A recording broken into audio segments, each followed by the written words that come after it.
Dear student, welcome back to my channel. आपका हमारे channel modern education में हार्दिक स्वागत है। उम्मीद है आप सभी बहुत अच्छे होंगे, मस्त होंगे, ज़बरदस्त होंगे, तंदुरुस्त होंगे और अपनी पढ़ाई में व्यस्त होंगे।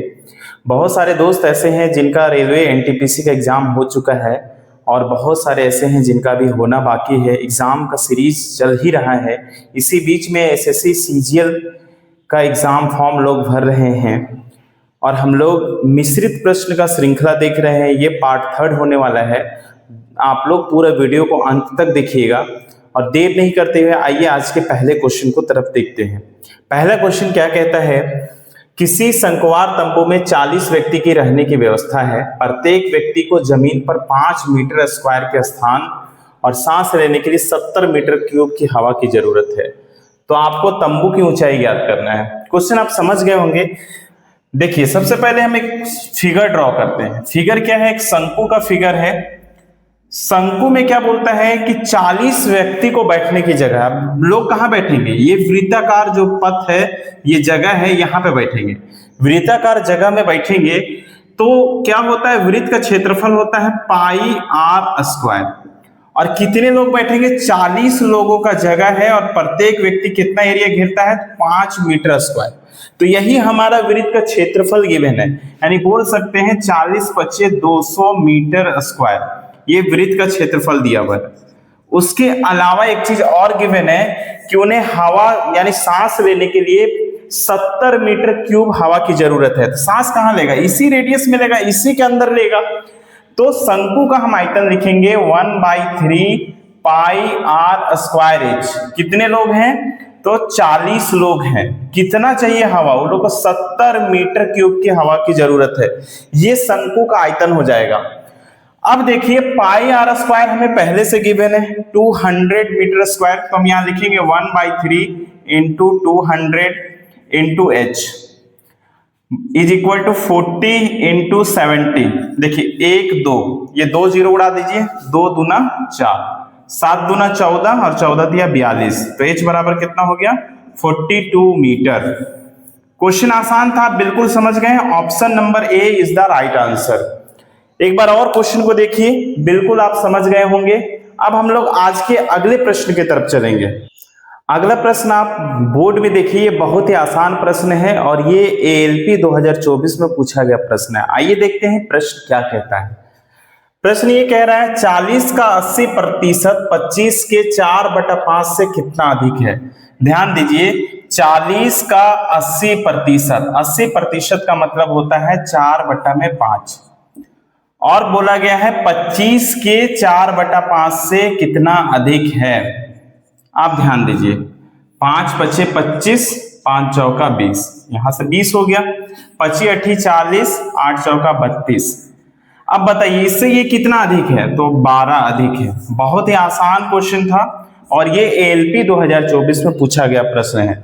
Option number B is the right answer. अब बिल्कुल आसानी से बना लिए होंगे। अब हम लोग आज के अगले प्रश्न की तरफ चलते हैं। अगला प्रश्न देखते हैं। ये एएलपी 2024 में पूछा गया प्रश्न है और ऐसे प्रश्न बहुत सारे दोस्त ऐसे होते हैं जो छोड़ देते हैं, लेकिन आज के बाद आप नहीं छोड़ेंगे। इसका शानदार ट्रिक बताते हैं। आइए देखते हैं क्वेश्चन क्या कहता है। x plus 1/x, x plus 1/x बराबर 4 दिया है और आपको निकालना है x का स्क्वायर प्लस 1/x स्क्वायर बराबर वाट। अब ध्यान दीजिए, जब भी इस तरह से आप एक्स स्क्वायर में पहुंचेंगे तो इसका एक ट्रिक होता है। सबसे पहले जो भी यूनिट डिजिट दिया होता है उसका आप वर्ग करेंगे। जैसे मान लेते हैं x plus 1/x is equal to k दिया हुआ है, तो आप k का स्क्वायर कर दीजिए और उसमें से 2 घटा दीजिए।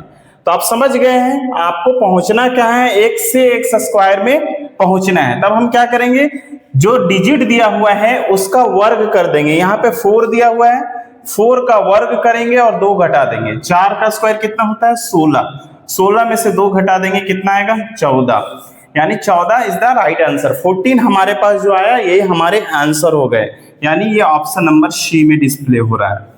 आप बिल्कुल आसानी से समझ गए। अब हम लोग अगले प्रश्न की तरफ चलते हैं। ये प्रश्न आरआरबी आरपीएफ एसआई 2024 में पूछा गया है। प्रश्न क्या कहता है आइए देखते हैं।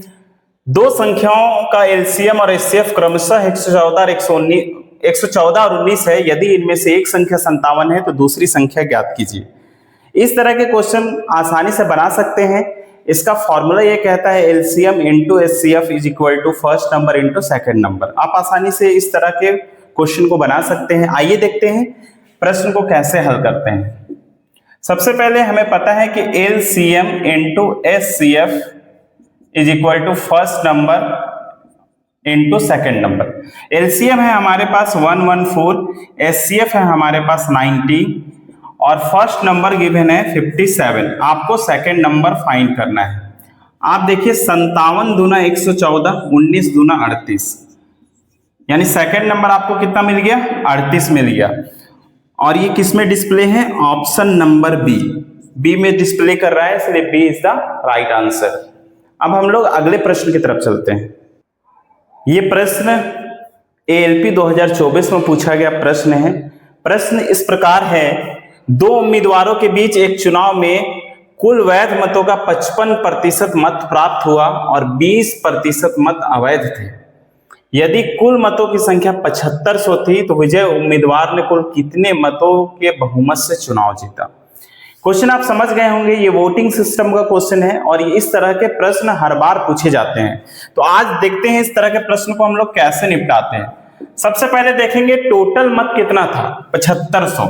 टोटल मत हमें 7500 गिवन है, उसमें से बोला है कि 20% मत अवैध है। अवैध है तो जाहिर सी बात है 100 में से 20% घटा देंगे तो 80% मत क्या है हमारे पास? वैध वोट है, यानी वैध मत हमारे पास 80% है। उसमें से ये पूछा गया है कि 55% तो हमें विजय उम्मीदवार है उसको मिला है, तो हारने वाले को कितना मिला होगा? 45%। इन दोनों का अंतर जो है 10% है और यही 10% ही लेके वो चुनाव जीता है। आप समझ गए, विजय उम्मीदवार को 55% मत मिले हैं और हारने वाले उम्मीदवार को 45% मत मिले। इन दोनों का अंतर जो 10% है, इसी से चुनाव जीता गया है और हमें चुनाव कितना वोटों से जीता है वही पूछा गया है। तो हम सीधा 10% निकालेंगे। 1 2 0 उड़ा दीजिए, इधर से 2 0 उड़ाइए, 1 2 1 2। अब आप गुना कीजिए, 8 5 40 का 0, हाथ में 4, 8 7 56 और 4 60, यानी 600 मतों से चुनाव जीता गया है। 600 मतों से टोटल चुनाव जीता है। ये ऑप्शन नंबर ए में डिस्प्ले हो रहा है। Option number A is the right answer. आप आसानी से समझ गए।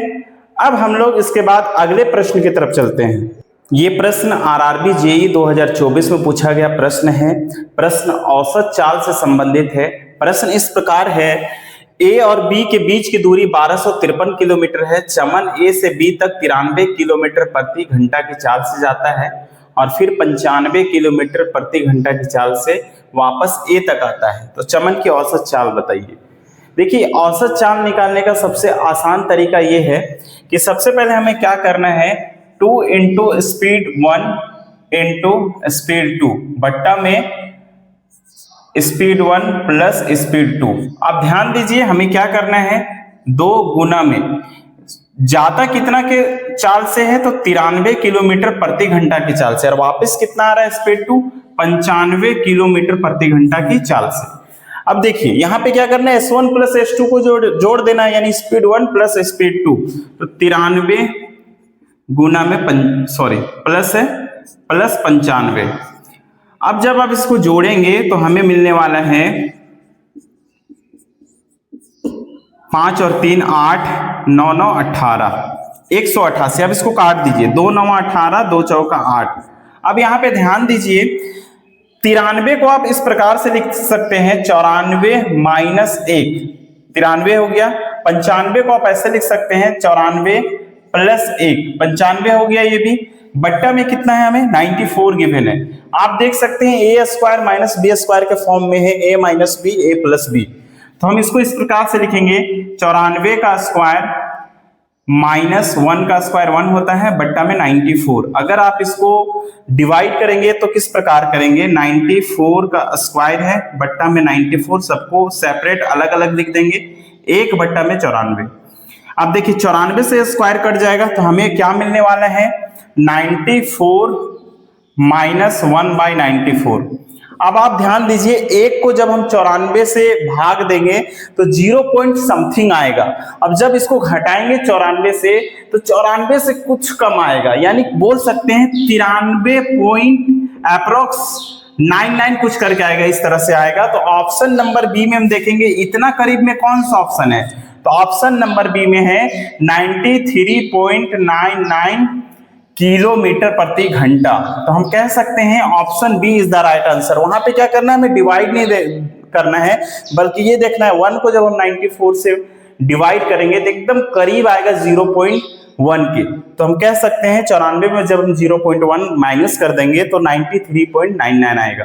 तो इस तरह से आप देख सकते हैं ये क्वेश्चन आसानी से सॉल्व हो गया। अब हम लोग अगले प्रश्न की तरफ चलते हैं। ये जो बोर्ड में आपको सवाल दिख रहा है, ये आरपीएफ एसआई 2024 में पूछा गया प्रश्न था। प्रश्न इस प्रकार है, 3 साझेदारों ने एक व्यवसाय में 8:4:6 के अनुपात में निवेश किया। उन्होंने अपनी पूंजी क्रमशः 10 महीने, 4 महीने और 12 महीनों के लिए निवेश की। उनके लाभ का अनुपात ज्ञात करना है आपको। देखिए, लाभ का अनुपात जब हम निकालते हैं, प्रॉफिट इज इक्वल टू होता है कैपिटल इनटू टाइम। यानी बोल सकते हैं 3 साझेदार हैं। कितने साझेदार हैं? 3 साझेदार हैं। हमें प्रॉफिट का रेशियो निकालना है, तो प्रॉफिट इज इक्वल टू होता है कैपिटल इनटू टाइम। मान लेते हैं 3 दोस्त का हम कुछ नाम मान लेते हैं, पार्टिकुलर ए बी सी। पहले दोस्त ने 8 के अनुपात में निवेश किया, दूसरे ने 4 और तीसरे ने 6। अब ये लोग कुछ, ये हमारा निवेश हो गया, ये कैपिटल हो गया। और टाइम इसका किस प्रकार है, तो पहले वाले ने 10 महीने के लिए, दूसरे वालों ने 4 महीने के लिए, तीसरे ने 12 महीनों के लिए निवेश किया। अब देखिए, ये हमारा प्रॉफिट का रेशियो निकलेगा 10 8 जा 80, 4 4 जा 16, 12 6 जा 72। आप इसको काट दीजिए, सभी 4 के टेबल से कट जाएंगे। 4 2 जा 8, 4 4 जा 16, 4 1 जा 4, 4 8 जा 32। आप फिर से एक बार कटेगा 2 से, 2 1 जा 2 0, 2 2 जा 4, 2 9 जा 18। यानी जो रेशियो प्रॉफिट का आने वाला है वो कितना आया प्रॉफिट का, तो 10:2:9। यानी ये प्रॉफिट का इन लोगों का रेशियो है। जो भी प्रॉफिट होगा वो 10:2:9 के रेशियो में वितरित होगा। ये किसमें शो हो रहा है, ऑप्शन नंबर सी में। तो option number C is the right answer. आप बिल्कुल समझ गए, क्वेश्चन आसान था। अगर आपको इस तरह के सवाल मिलते हैं एग्जाम में तो आप इसी पैटर्न से सॉल्व कीजिएगा, बहुत आसानी से सॉल्व हो जाएगा। अब हम लोग अगले प्रश्न को देखते हैं। ये जो बोर्ड में प्रश्न दिख रहे हैं, ये सवाल एएलपी 2024 में पूछा गया प्रश्न था और ये मीन मीडियन मोड से था। सबसे पहले प्रश्न देखते हैं क्या कहता है। प्रश्न इस प्रकार है, यदि किसी आंकड़े का माध्य 65 और उसका बहुलक 23 है तो आनुभविक सूत्र का प्रयोग करते हुए माध्यक ज्ञात कीजिए। देखिए, इस तरह के सवाल को अगर आपको बनाना है तो आपको मीन मीडियन मोड का जो फॉर्मूला है, आनुभविक सूत्र, वो आना चाहिए। तो ये आपको कहाँ मिलेगा, तो ये आपको एनसीईआरटी मैथ क्लास 10th में दिया गया है। ये फॉर्मूला क्या है वो देखते हैं। तो बहुलक इज इक्वल टू, बहुलक बराबर बोल सकते हैं 3 गुना में माध्यक माइनस 2 गुना में माध्य। ये फॉर्मूला है, ये आपको एनसीईआरटी के बुक में दिया गया है। बहुलक को हम लोग मोड बोलते हैं और ये गिवन है हमें 23 दिया हुआ है, इज इक्वल टू 3। माध्यक को हम मीडियन बोलते हैं, इसलिए 3 into m लिख देते हैं, ठीक है। अब यहां देखिए 2 गुना में माध्य है, माध्य हमारे पास 65 दिया हुआ है, तो 65 गुना में 2, 65 गुना 130, और यही 130 बराबर के इधर आ जाएगा तो प्लस हो जाएगा। तो 23 plus 130 is equal to 3 into m। 130 इधर आ जाने के बाद बराबर के इधर आ गया तो प्लस हो गया। अब इसको जोड़ते हैं तो हमें कितना मिलने वाला है, 153 इज इक्वल टू 3 गुना में m। अब ध्यान दीजिए, 3 5 15, 3 एकम 3, यानी जो हमें माध्यक मिलेगा वो कितना मिलेगा, 51। माध्यक कितना मिला हमें, 51। ये ऑप्शन नंबर बी में डिस्प्ले है, तो B is the right answer. अगर आपको इस तरह के सवाल अगर आते हैं तो सबसे पहले आनुभविक सूत्र है उसको याद करना होगा। अगर आपको आनुभविक सूत्र याद है तो ये सेकंडों में आप इस सवाल को निपटा सकते हैं। इसलिए सबसे पहले फॉर्मूला याद कर लीजिए। ये क्वेश्चन बहुत बड़ा नहीं, ये आसान है, आप बिल्कुल निपटा सकते हैं इसको। अब हम लोग अगले प्रश्न की तरफ चलते हैं। ये प्रश्न ALP 2024 में पूछा गया सवाल है और ये हाइट एंड डिस्टेंस से संबंधित है, ऊंचाई दूरी से ये क्वेश्चन है। आइए देखते हैं सवाल क्या कहता है। सवाल है, दो समांतर सड़कों के बीच 10 मीटर की एक मीनार है।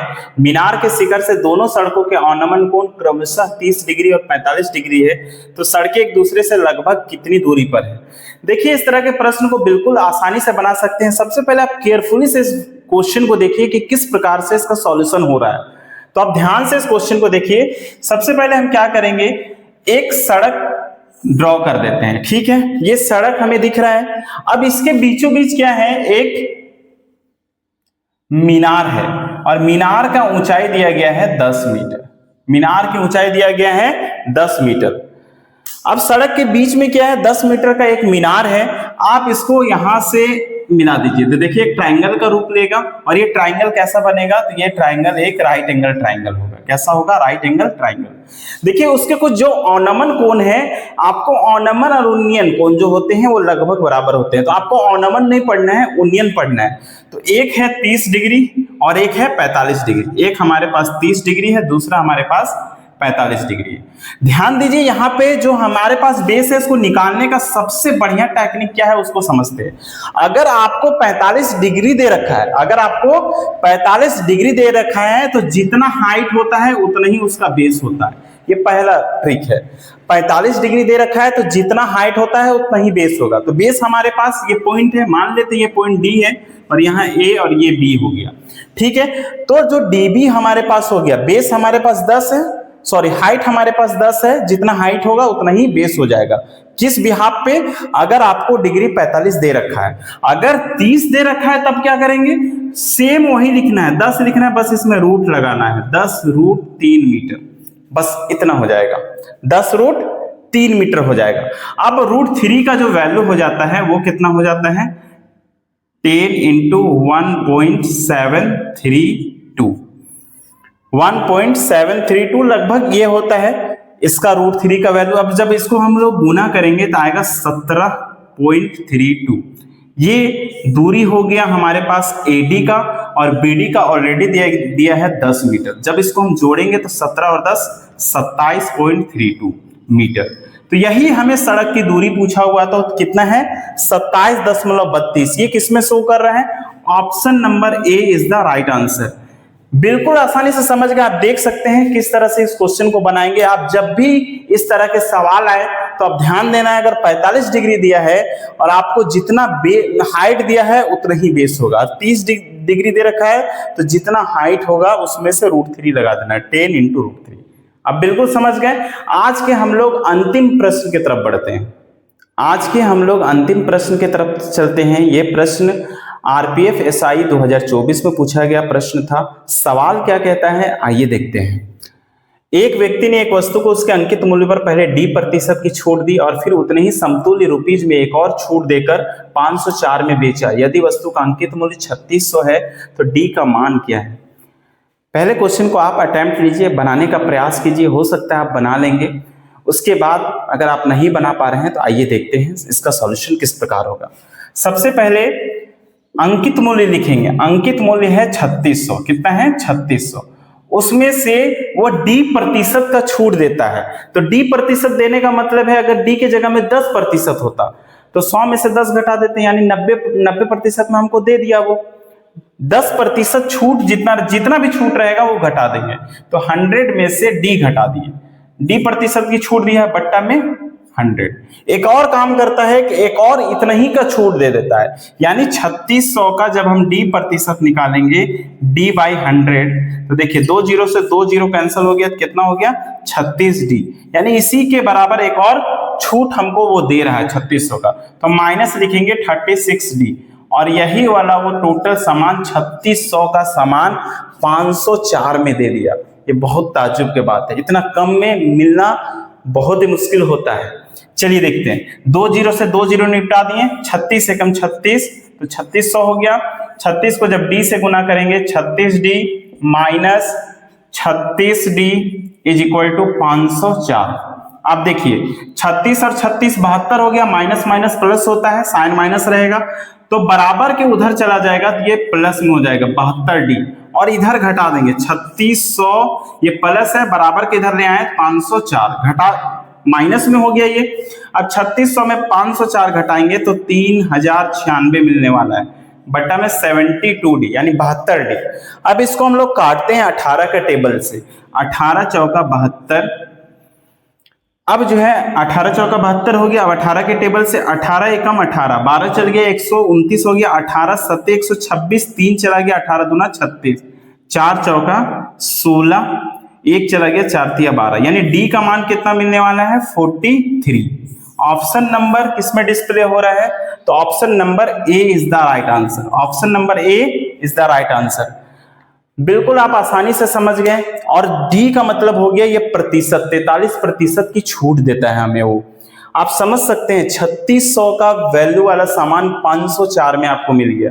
ऐसा कब संभव है पता है? आप कभी फेरी वाले को देखे हैं गांव में? महिलाएं गजब का उसमें बार्गेनिंग करती है, गजब उसका बार्गेनिंग करके कम कर देती है। एक बार हम लोग के घर तरफ ये होता है, एक सूट का रेट एक फेरी वाला 1500 बताता है, तो उसको महिलाएं इस तरह से बार्गेनिंग करती है कि मात्र वो सूट 250 में दे देता है। आप सोच सकते हैं इस स्तर का बार्गेनिंग होता है भाई। आप बिल्कुल समझ गए हैं। अब हम लोग आज के सेशन को समाप्त करते हैं। अगर आपको ये वीडियो अच्छा लगा है, आप अगर YouTube से देख रहे हैं तो चैनल को सब्सक्राइब कीजिए, लाइक कीजिए और अपने दोस्तों के साथ शेयर कीजिए। और फेसबुक से देख रहे हैं, फेसबुक का पेज फॉलो जरूर कीजिए। मिलते हैं हम लोग अगले सेशन में, तब तक के लिए धन्यवाद।